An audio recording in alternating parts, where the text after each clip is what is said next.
All right, let's get into it. There's this massive theory making the rounds in the crypto world, and it's a big one. Could a simple thing like an XRP ETF actually cause a supply shock and send the price to the moon? Well, that's what we're going to break down today. I mean, this is the question, right? It's a super compelling idea, but you gotta wonder, how would that even work? So today, we're gonna peel back the layers, look past the hype, and really dig into what it would take for something like this to actually happen. And this right here, this is the core of it. You see this argument everywhere, from serious analysts to social media posts. The idea is simple, almost too simple.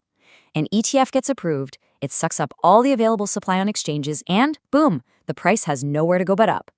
But, things in crypto are rarely that straightforward, are they?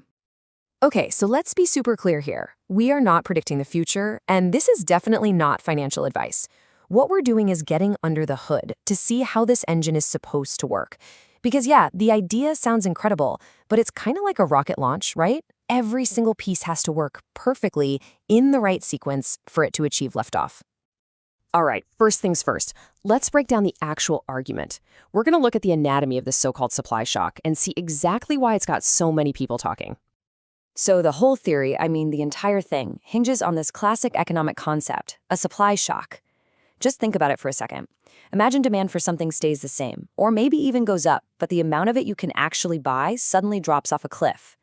In this picture, the ETF would act like a giant vacuum cleaner, just sucking up all the available XRP off the market and locking it away, leaving just scraps for everyone else.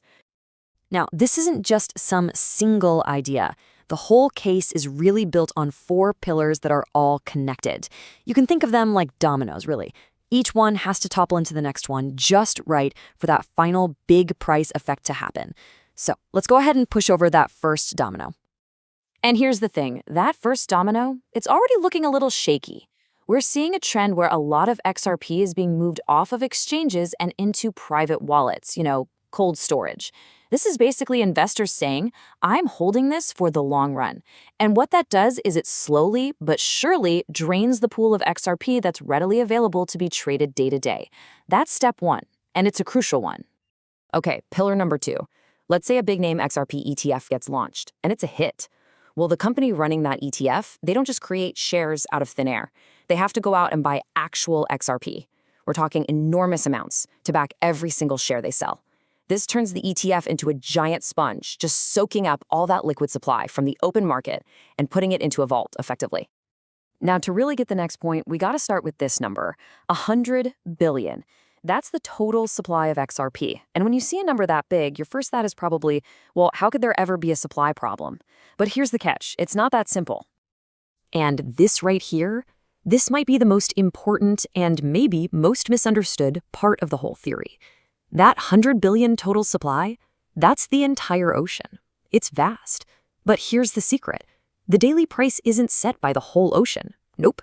It's set by the tiny bucket of water that's actually on the beach, ready to be used. That's the liquid supply sitting on exchanges.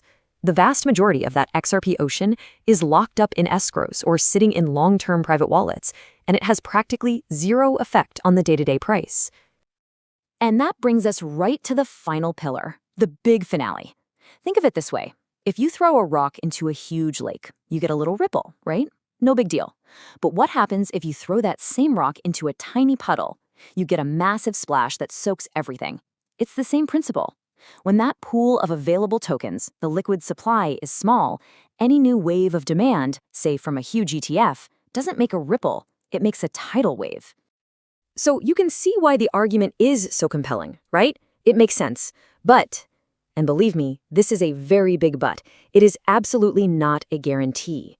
So let's talk about the major caveats, because this rocket doesn't even get to the launch pad unless a very specific set of conditions are met. Really, it all boils down to a pretty straightforward formula. You need 2 critical things to happen at the exact same time.